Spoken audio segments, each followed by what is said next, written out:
Pour l'apprécier juridiquement, il faut dire que c'est une décision politique, puisque le chef de l'État, il est le président de la République, il est le chef du gouvernement.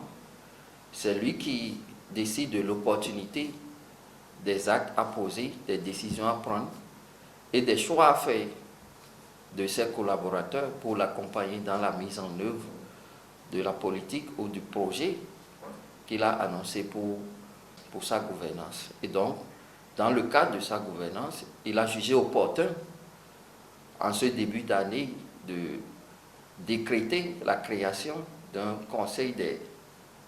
collège des ministres pour l'accompagner pour le reste du temps qu'il a fait au niveau de la présidence de la République. Et donc, juridiquement, il n'y a pas de reproche à lui faire, puisque c'est dans ses attributions de faire les choix qui lui paraissent convenables. S'il y a des articles contraires à la Constitution, la Cour constitutionnelle appréciera. C'est une question d'opportunité plutôt qu'une question de constitutionnalité. L'opportunité, c'est lui qui l'apprécie et il l'apprécie à ce moment. Il a estimé en ce moment de la gestion de l'État.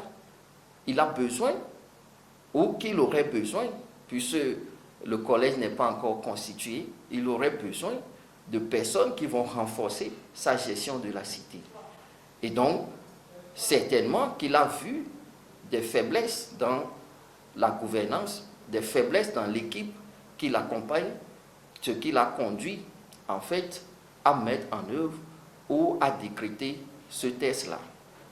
Ce qui est heureux et ce qui est appréciable et ce qui n'est pas contraire à la Constitution, c'est le souci d'impliquer davantage les partis politiques dans la gestion du pouvoir d'État.